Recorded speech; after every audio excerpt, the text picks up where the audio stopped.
Shalom Bapak Ibu dan para sahabat Narwastu dimanapun saat ini berada. Kiranya para sahabat Narwastu, Bapak Ibu sekalian sehat dan berbahagia selalu. Podcast Majalah Narwastu kembali menyapa Bapak Ibu semuanya. Dan ini merupakan podcast ke-39. Narasumber kali ini akan kita hadirkan seorang perempuan hebat, perempuan yang tangguh, dan beliau juga masuk di dalam 21 tokoh Kristiani inspiratif pilihan Majalah Narwastu tahun 2018. Beliau juga merupakan seorang pengamat terorisme dan juga merupakan seorang dosen di Universitas Kristen Indonesia dan juga dosen program doktoral di Perguruan Tinggi Ilmu Kepolisian dan pernah mendapatkan penghargaan sebagai dosen berprestasi di tingkat LL Dikti Wilayah 3 yang mencakup DKI, Jakarta, Banten, dan Jawa Barat, serta pernah menjadi dosen berprestasi di Universitas Kristen Indonesia, dan saat ini beliau juga aktif sebagai pengurus Persatuan Intelijensia Sinar Kasih atau PISKA, sekaligus pengamat senior di Center for Security and Foreign Affairs Studies atau CESPAS UKI Jakarta. Dan beliau juga pernah menjadi seorang penulis di Harian Kompas dan Jakarta Post, serta penulis jurnal-jurnal ilmiah. Untuk pendidikan sendiri, beliau menamatkan S1-nya di Hubungan Internasional, Visipol UKI, dan untuk S2 dan S3-nya ada di Singapura dan Malaysia. Langsung saja kita sambut, ini dia, halo Ibu Angel Damayanti, MSc PhD. Agak susah, karena Angel aja. Iya. Ya, okay. Halo Paling Timothy. Aku manggilnya kakak aja. Iya, Kak boleh, Angel. boleh banget. Okay. Halo. Apa kabarnya Dan nih Kak? semua penggemar setia atau penonton setia atau pembaca setia Narwastu. Iya. Bagaimana kabarnya Kak? Puji Tuhan, sehat. Sedang sibuk apa nih Kak?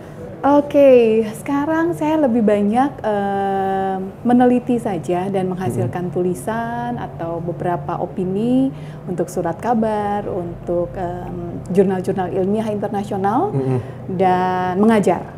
Berarti kemungkinan besar ada menuju ke profesor lah ya? Itu yang memang sedang diharapkan. Ya, mohon doanya saja karena berkasnya sudah masuk di Kementerian Pendidikan Kebudayaan. Siap, jadi mohon doanya semuanya. Siap. Mungkin kita langsung ke pembahasan aja nih Kak ya. Iya. Saat ini kan Kakak sebagai seorang dosen, dan kita tahulah sama-sama kalau misalnya menjadi seorang dosen itu agak sulit lah. Karena secara pribadi kan dari kacamata orang awam, sebagai seorang pengajar itu harus memiliki ilmu pengetahuan yang lebih lagi gitu kan. Iya. Nah, apakah memang waktu kecil itu Kakak sudah memiliki cita-cita sebagai seorang dosen atau bagaimana? Mungkin bisa diceritakan. Oke, yes Timothy, betul sekali kamu bilang menjadi dosen itu tantangannya berat. Sampai ada orang bercanda gitu ya. Iya. Dosen itu kerjaannya sedos, gajinya sesen gitu. Itu just joke ya. Tapi betul bahwa tantangan menjadi dosen atau pengajar hari ini menjadi berat karena satu, ada tuntutan dari pemerintah, amanat undang-undang. Dosen itu harus melakukan tridharma. Dia harus mengajar, mendidik, dia harus melakukan penelitian dan publikasi, dan dia juga harus melakukan pengabdian kepada masyarakat, gitu. Kemudian menjadi pengajar pendidik pun tidak sekedar hanya mengajar, tapi dia harus menjadi role model atau menjadi teladan untuk anak-anak didiknya, sehingga anak didiknya bisa terinspirasi, termotivasi, terbangun sebuah sikap mental yang menjadi anak muda yang hebat itu seperti apa, gitu ya. Nah, memang dari kecil cita-cita saya itu menjadi guru. Cita-cita saya cuma dua waktu itu, menjadi guru atau dosen. Tipikal anak-anak zaman dulu itu guru atau dosen. Guru atau dokter. Nah, cuman untuk menjadi dokter karena keterbatasan biaya akhirnya tidak ke sana dan menjadi guru ya pilihan saya, dan akhirnya ya inilah ketika ada kesempatan UKI waktu itu menawarkan, Cil mau nggak menjadi dosen, tapi syaratnya harus S2 gitu ya, karena pada saat itu tahun 2000 awal itu ada aturan bahwa untuk menjadi dosen minimal dia harus berpendidikan S2. Jadi ya sudah, saya ambil S2 sambil saya menjadi asisten dosen dan akhirnya menjadi dosen tetap di alma mater saya di Universitas Kristen Indonesia itu mulai tahun 2008 dan menjadi tetapnya itu di 2009. Dan ya sekarang sampai hari ini saya masih menekuni dosen saya, dan satu poin yang membuat saya bisa bertahan menjadi dosen adalah karena saya cinta profesi ini gitu ya. Saya memang senang mengajar, saya senang mendidik, dan yang paling menyenangkan adalah ketika berbaur dengan mahasiswa sehingga bisa tetap semangat muda, berjiwa muda, dan bergaya muda. Itu Timothy. Berarti bisa dibilang masih tetap memiliki jiwa-jiwa muda lah ya. Harus. Karena bergaulnya dengan anak-anak muda. Dengan anak-anak muda, masih generasi Z yang usia 18-19 tahun, so ya forever young katanya. Kalau kita bicara tentang masa muda nih Kak, kita juga mendapatkan informasi bahwa Kakak merupakan seorang aktivis perempuan. Wow. Pada saat Kakak mahasiswa, apalagi kita tahulah UKI ini gitu kan. Iya. Zaman-zaman pergerakan bersama dengan universitas-universitas lainnya. Apalagi ada nama-nama besar kan dari UKI ini waktu itu tahun 98. Iya. Nah, kalau misalnya kita berbicara tentang pergerakan pada zaman Orde Baru pada waktu itu, tidak sebebas sekarang Kak. Iya kan, tidak sebebas sekarang. Betul. Mungkin banyak pembungkaman. Iya, betul sekali. Kemudian ada banyak sekali kampus disusupi oleh pihak-pihak yang tidak berwajib lah seperti itu. Nah, bagaimana Kakak bisa tumbuh sebagai menjadi seorang aktivis perempuan yang sama-sama kita tahu bahwa itu adalah ladang yang sangat-sangat keras dan sangat sulit. Betul. Dan maksud saya bagaimana akhirnya Kakak mau ikut turun di dalam aktivis itu, pergerakan. Yes, wow Timothy. Ya tahun 98 saya pernah ikut memang dalam beberapa kali gerakan di tahun 98, bulan Mei 98 ya, waktu itu apalagi UKI ada Forkot, ada Bang Adian ya, halo Bang Adian.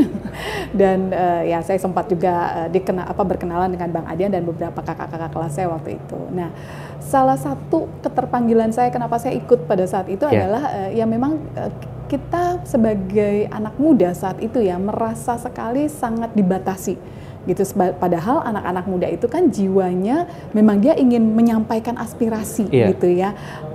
Anak muda itu kan dibilangnya agen perubahan. Jadi ketika dia melihat ada sesuatu yang menurut mereka memang kurang baik, ya mahasiswa atau para pemuda itu perlu bersuara gitu supaya berubah menjadi lebih baik gitu. Tapi ketika itu dibungkam, ketika itu ditekan sedemikian rupa, sehingga mahasiswa menjadi tidak kreatif gitu ya. Dan ya saya salah satu yang waktu itu ikut pergerakan-pergerakan, ada beberapa kali di Salemba, di Ponorogo, di UI ya, dan saya ikut yang di gedung MPR DPR waktu itu.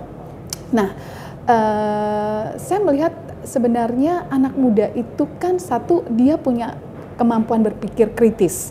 Ketika dia melihat di sekitarnya, masyarakatnya tidak sejahtera misalnya, atau tidak menikmati keadilan misalnya, wajar kalau mereka kemudian bersuara. Jadi ketika mereka bersuara jangan dianggap itu sebagai bentuk perlawanan harusnya, tapi sebagai bentuk mahasiswa mempraktekkan apa yang seharusnya mereka praktekkan ya, bersuara secara kritis dan bukan untuk menjatuhkan sebenarnya gitu ya ketika dia berpikir kritis ya, tapi lebih kepada mengharapkan ada perubahan yang lebih baik gitu. Nah, kalau ditanya misalnya bagaimana anak-anak muda hari ini, saya pikir juga masih tetap kritis gitu ya. Cuma memang bedanya karena sekarang di era reformasi kebebasan itu memang sudah dibuka, keran kebebasan dibuka. Jadi mahasiswa atau anak muda itu jauh lebih kreatif untuk menyampaikan aspirasi mereka gitu ya. Bisa misalnya melalui lagu, melalui musik, melalui sosial medianya mereka gitu. Mereka berkarya. Jadi jauh lebih banyak dibandingkan zaman saya dulu. Kalau zaman kami dulu kan memang sangat sangat tertutup, kaku gitu. Cara belajar pun pokoknya apa kata dosen kita ikut. Tapi hari ini cara belajar pun sudah jauh lebih merdeka. Sifatnya lebih diskusi, mahasiswa dilibatkan dalam proyek-proyek kegiatan si dosen gitu. Jadi menurut saya tetap dengan kekritisannya, tetap dengan kreativitasnya, tapi tadi karena jalurnya kemerdekaan, kebebasan kreativitasnya itu jauh lebih banyak, jadi mereka jauh lebih, menurut saya suasananya lebih kondusif untuk anak-anak muda hari ini. Mungkin selanjutnya juga saya juga pengen bertanya gitu ya, kayak sebagai orang awam yang tidak mengerti tentang terorisme. Apalagi kakak kan bisa dibilang juga sebagai pengamat terorisme ya. Nah, menurut kakak sendiri nih, apalagi kan sekarang perkembangan zaman begitu pesat dan informasi begitu cepat disebarluaskan kan. Jadi ibaratnya ideologi bangsa pun bisa digoyahkan dengan informasi yang begitu cepat. Ya. Nah, bagaimana Kakak melihat Ya. terkait dengan ini? Apakah peran-peran lembaga negara, Ya. termasuk dengan BPIP yang sudah terbentuk di zaman Jokowi dan sebelum-sebelumnya, sudah mengambil peran yang sangat besar, atau mungkin ada langkah-langkah lain mungkin terkait dengan penanggulangan terorisme? Oke. Ketika kita bicara terorisme ya, Timothy, ini terorisme itu sebenarnya bukan sesuatu yang kita lihat fenomenanya baru ada 1-2 tahun atau 10 tahun belakangan, enggak. Karena cikal bakal adanya terorisme hari ini di Indonesia itu sudah dimulai dari tahun 1948. Ketika kalau Timothy pernah dengar yang namanya DITII, Kartosuwiryo, ya, bagaimana mereka menolak Indonesia yang dibentuk dengan dasar Pancasila, dan seakan-akan ada ada kompromi antara Indonesia dengan Belanda sehingga mereka menolak itu gitu. Dan mereka ingin mendirikan sebuah negara yang tentu saja berbeda dengan Indonesia yang baru dibentuk tahun 1945, dan mereka kemudian menggunakan agama Islam sebagai dasar ideologi mereka. Itu cikal bakalnya gitu, yang kemudian bergerak terus sampai ketika tahun 1962 sebenarnya Presiden Soekarno waktu itu sudah menjatuhi hukuman mati ke Kartosuwiryo, DITII, dan beberapa pendukungnya, karena ada Daud Bereh di Aceh, ada Kahar Muzakar di Sulawesi Selatan gitu ya, dan ada beberapa lagi di Jawa Tengah. Nah, tahun 1962 Kartosuwiryo-nya sudah dihukum mati, tapi bukan berarti ideologinya itu hilang. Bukan berarti kemudian pengikut-pengikutnya diam begitu saja gitu. Mereka terus melakukan konsolidasi sampai akhirnya tahun 1970-an itu terbentuk namanya generasi DITI generasi kedua, ada NII, dan itu terus berlangsung sampai hari ini ya. Dan salah satu yang cukup kuat NII itu ada di seputaran Solo, Jawa Tengah gitu ya, yang kemudian melahirkanlah yang kalau kita kenal namanya ada Abu Bakar Ba'asyir, sebelumnya juga ada Abdullah Sungkar gitu ya. Nah, mereka lah yang kemudian nantinya membentuk pada tahun 90-an itu dibentuk Jemaah Islamiyah Indonesia, karena mereka keluar dari NII dan mereka membentuk JI. Nah, JI inilah yang ketika akhir tahun 90-an itu melakukan banyak aksi terorisme sampai tahun 2000-an. 2000 sebelum akhirnya 2008 lah ya, itu cukup besar tuh, ada bom Bali, bom terus sampai 2008 2012. Nah, ketika JI melemah, sebelum JI melemah, JI ini kemudian kenapa dia menjadi kuat? Karena dia dibantu oleh terorisme internasional. Jadi bayangkanlah ketika di dalam negeri kita memang sudah ada cikal bakalnya, kemudian ketemu Al-Qaeda dari luar, dibantu secara pendanaan, secara logistik, pelatihan bagaimana membuat bom, pelatihan bagaimana berperang, itu didapatkan melalui pelatihan-pelatihan di Afghanistan di Al-Qaeda. Ketika Al-Qaeda melemah, JI juga melemah, tapi bukan berarti berhenti loh. JI masih tetap ada sampai hari ini gitu ya. Mereka tetap lakukan rekrutmen, konsolidasi internal, penggalangan dana dan sebagainya. Ditambah kemudian ada ISIS di tahun 2013-2014. Di Indonesia juga ada afiliasinya ISIS, ada JAT, Jemaah Ansarut Tauhid, ada Jemaah Ansarut Daulah, ada juga Mujahidin Indonesia Timur. Nah, itu afiliasinya ISIS tuh. Yang sama, ISIS itu kaya loh pada saat ketika didirikan karena dia menguasai ladang-ladang minyak di Irak gitu ya. Jadi dapat support dana, logistik dan lain-lain sebagainya. Bahkan sampai ISIS mau mendirikan negara gitu ya, menggantikan Irak, kepemimpinan Irak Suriah, mereka mau membentuk kekhalifahan, mereka mengundang orang-orang Indonesia yang mau ke sana dan dari berbagai negara. Dan itu yang kemudian lahir istilah foreign terrorist fighter gitu ya. Nah, jadi fenomena ini di dalam negeri kita memang sudah ada, ditambah fenomena internasional yang memang ada Al-Qaeda, ada ISIS, sekarang kemudian ada foreign terrorist fighter dari berbagai negara itu bergabung di Irak dan Suriah gitu, walaupun sudah dikalahkan oleh tentara sekutu ya. Tapi ini kan harus dikembalikan nih ke negara asal. Tapi mereka tinggal dalam satu camp. Nah, itu saya membayangkan itu pasti akan terbentuk jaringan-jaringan baru.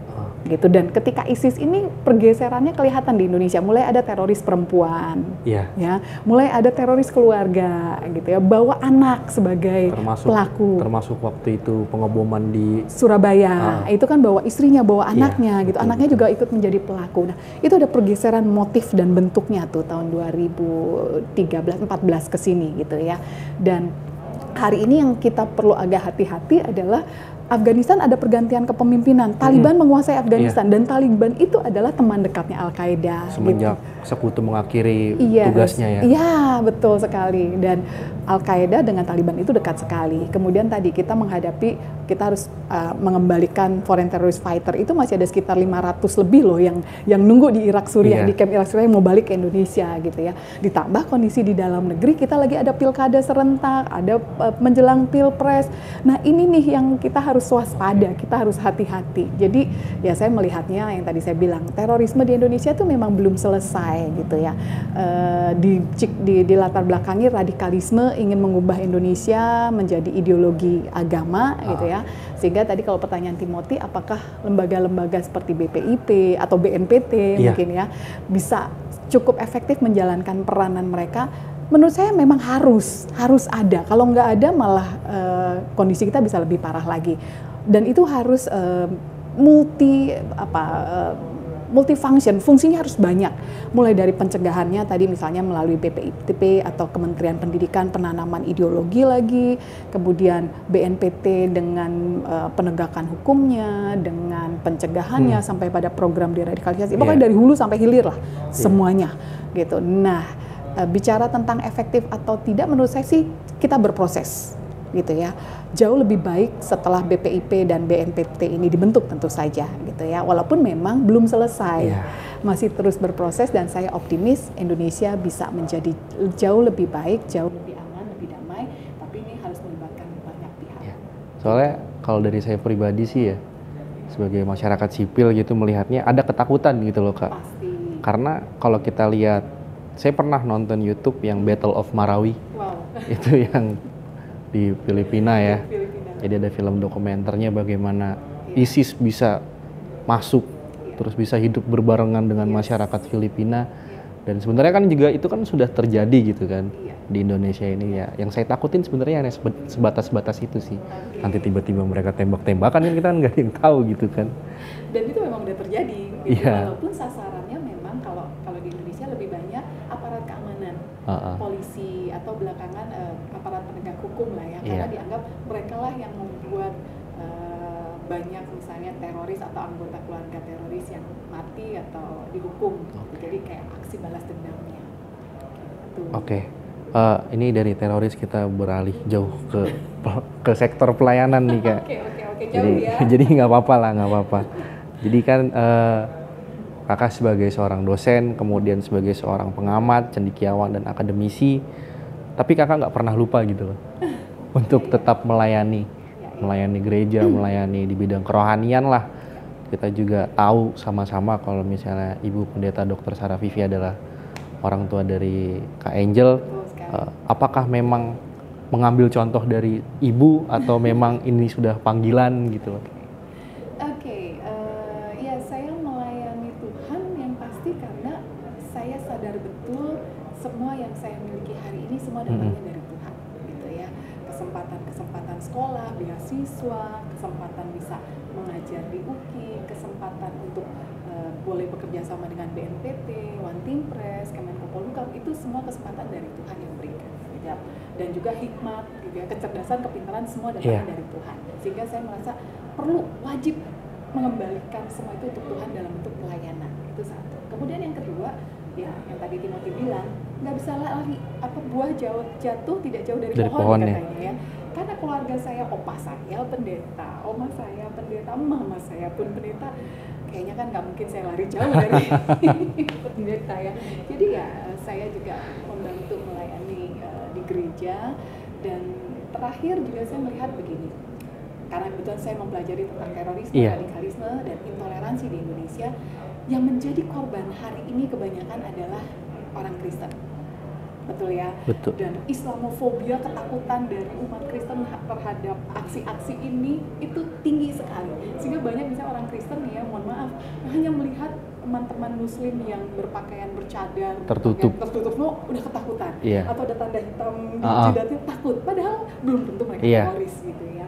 Nah, inilah yang membuat saya merasa saya perlu bukan hanya sekedar melayani di gereja, tapi juga mengedukasi warga gereja untuk tidak perlu takut gitu ya terhadap simbol-simbol seperti itu, tapi justru harus bersama-sama dengan pemerintah dan organisasi masyarakat moderat mayoritas yang ada di Indonesia untuk memerangi terorisme, gitu, untuk melawan terorisme, melawan radikalisme, melawan intoleransi, dan membangun sebuah masyarakat masyarakat Indonesia yang plural, termasuk tadi ada peranan warga Kristen di dalam. Sebenarnya itu yang menjadi panggilan saya ke Roti.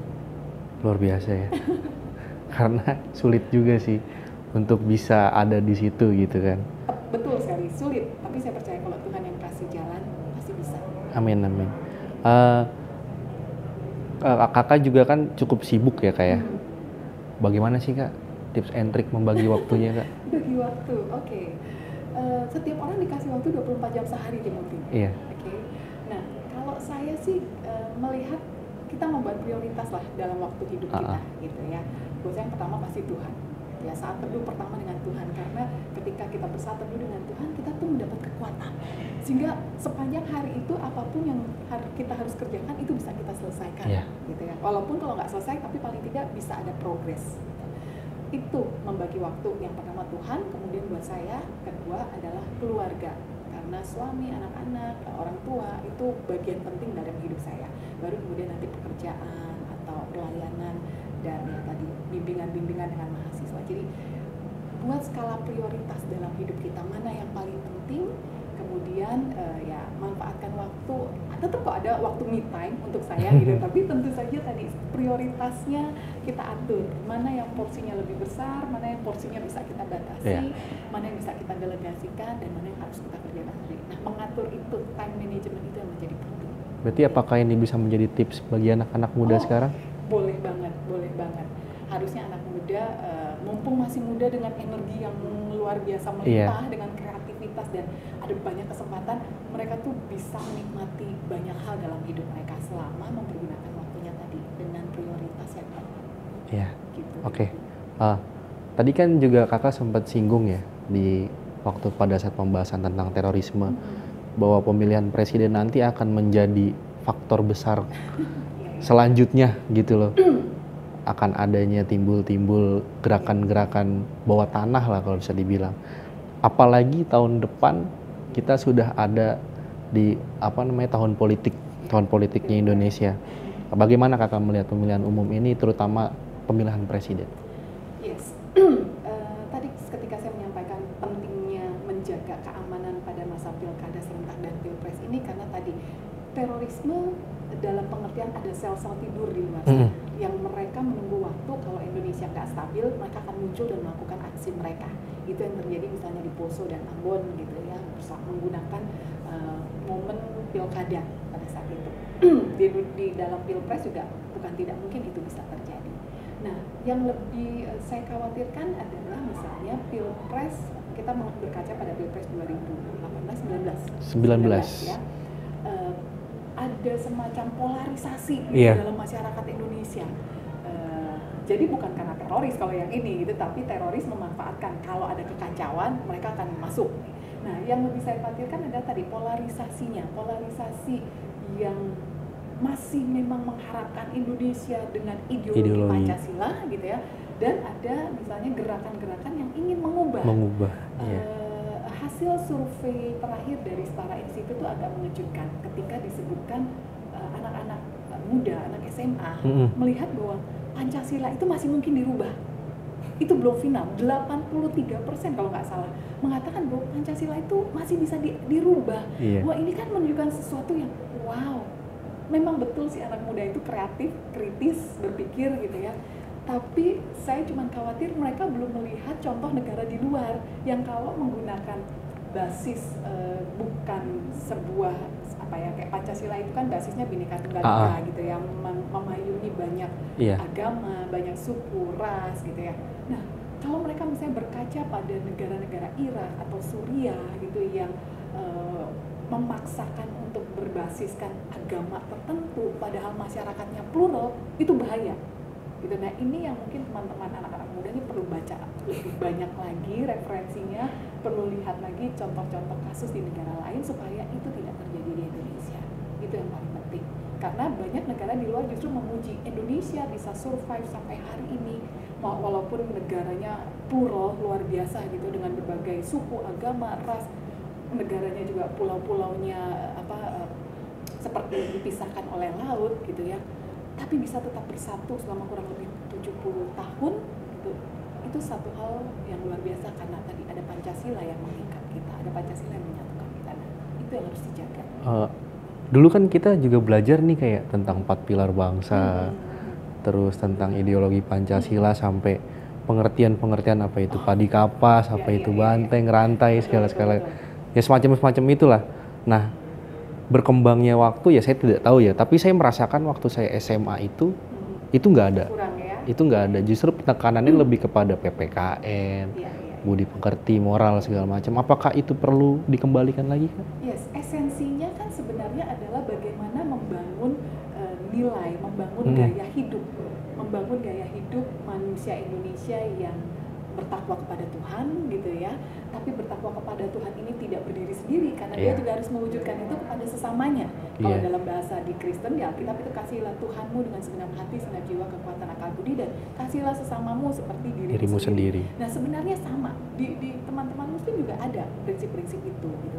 Nah yang lebih penting dari sebuah pendidikan, termasuk dari pendidikan Pancasila atau PPKN gitu, yang lebih penting kan sebenarnya bagaimana membangun budayanya, membangun nilai-nilai hidup, gaya hidup yang bisa menghargai keberagaman, yang bisa menghargai perbedaan di antara makhluk hidup, di antara manusia, menghormati orang yang lebih tua, bisa menerima perbedaan pendapat, perbedaan keyakinan dan lain sebagainya. Nah itu yang sebenarnya perlu ditanamkan.